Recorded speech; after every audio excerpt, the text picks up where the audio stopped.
Tapi kalau istri juga gajinya 3 juta, 3 jutanya adalah milik istri. Dia tidak menggunakannya untuk kebutuhan keluarganya, tapi untuk kebutuhan pribadinya, skincare ataupun arisan ataupun apapun yang menjadi kebutuhan istri.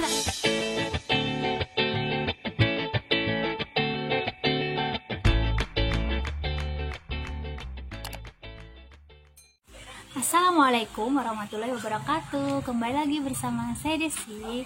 Nah, dalam video kali ini kita akan lanjutkan pembahasan mengenai finansial pasangan atau finansial keluarga gitu ya. Dan untuk kesempatan kali ini kita akan membahas 5 pilihan hubungan keuangan suami istri dalam rumah tangga. Nah, apa saja itu? Kita langsung simak saja ya. Nah, saya mengambil dari sumber yang dikemukakan oleh Rita Gosi gitu. Jadi bisa kita pilih nanti seperti apa keuangan keluarga yang akan kita bangun nantinya.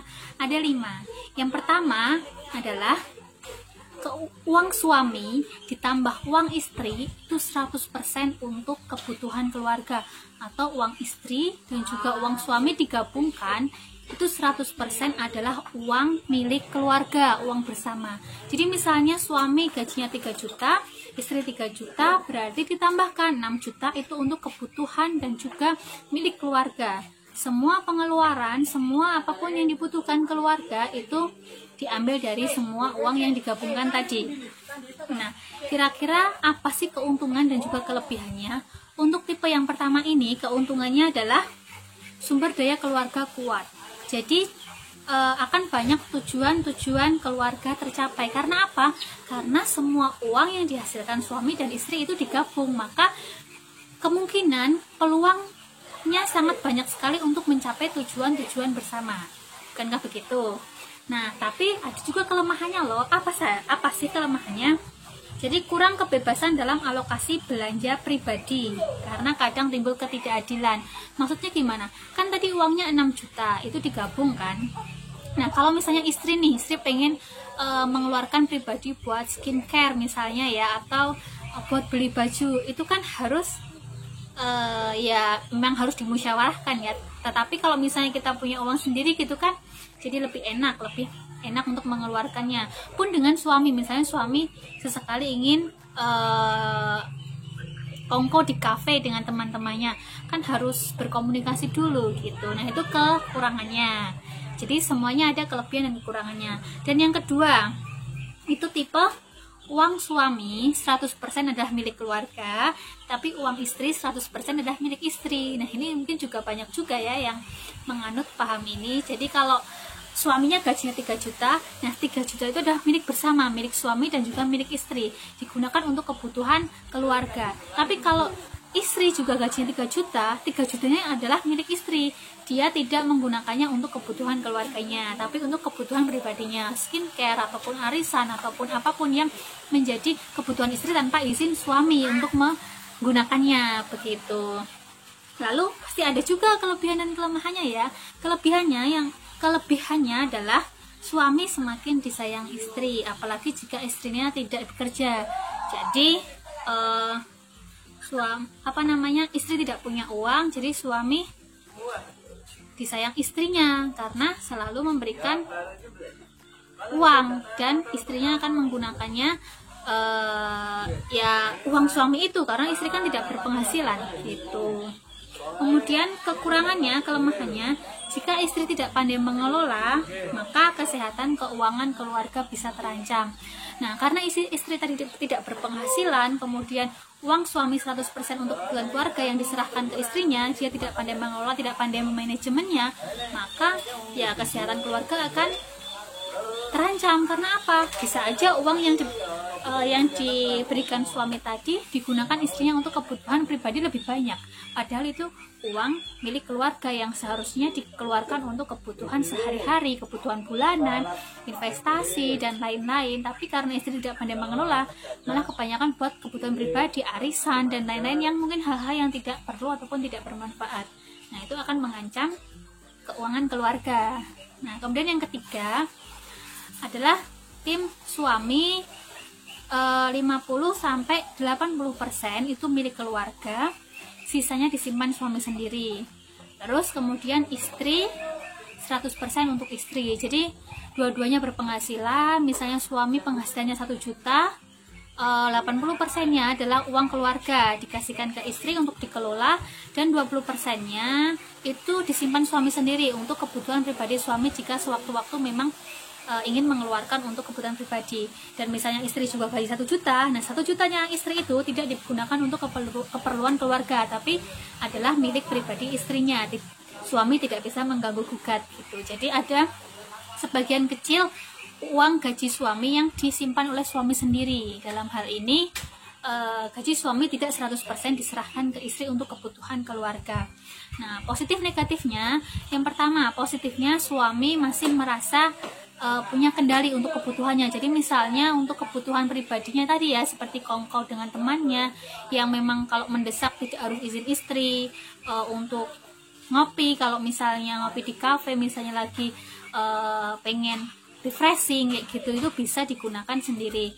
Kemudian positifnya lagi, jika suami pandai berinvestasi, maka aset keluarga dapat bertumbuh lebih cepat gitu, karena suami punya simpanan sendiri, karena dia bisa berinvestasi, bisa jadi asetnya akan semakin bertumbuh. Nah, kekurangannya apa nih untuk tipe ini? Kekurangannya jika komunikasi keluarga atau antar pasangan suami istri tidak baik, maka terjadi ataupun potensi terjadinya saling curiga itu sangat bisa kayak gitu. Karena apa? Suami memegang uang, istri juga memegang uang. Kalau tidak terjadi komunikasi dengan baik, tidak saling percaya, maka mungkin akan saling curiga. Kamu kemarin megang uang ini kan, kok habis, kok kamu minta lagi, kok kamu bisa beli ini, kok kamu bisa beli itu. Nah, itu bisa menimbulkan saling kecurigaan sehingga menimbulkan masalah-masalah baru. Kemudian kerugian ataupun negatif yang ketiga, jika alokasi penghasilan yang diberikan itu tidak sesuai budget, maka istri bisa aja berpotensi untuk berhutang. Jadi misalnya tadi ya, gaji suami 1 juta, yang 80% atau 800 ribunya itu untuk milik keluarga, untuk kebutuhan keluarga, sedangkan istrinya tidak berpenghasilan dan kebutuhan keluarga ternyata 900 ribu. Padahal kalau misalnya 1 juta itu dikasihkan ke istri semuanya, itu akan sisa 100 ribu. Tapi ternyata karena menganut tim 50-80% itu, maka cuma 800 ribu ke istri. Nah, 100 ribunya dari mana? Bisa aja si istri nanti berhutang untuk menggenapi kebutuhan keluarga yang dibutuhkan gitu. Jadi ada positif dan juga negatifnya. Yang keempat adalah tipe suami ataupun gaji suami 50% untuk ABC, kemudian gaji istri 50% untuk DEF. Jadi pembagian porsi gitu ya. Ada suami menyimpan 50%, ada istri juga menyimpan 50%. Kalau misalnya dua-duanya adalah berpenghasilan. Suami misalnya penghasilan 3 juta, maka 1,5 juta disumbangkan ke keluarga untuk kebutuhan keluarga ABC. Kemudian istri juga gajinya mungkin 1 juta, 50%-nya 500 ribu disumbangkan ke kebutuhan keluarga 500 ribu. Sisanya adalah disimpan sendiri-sendiri untuk kebutuhan pribadi yang sewaktu-waktu mendesak.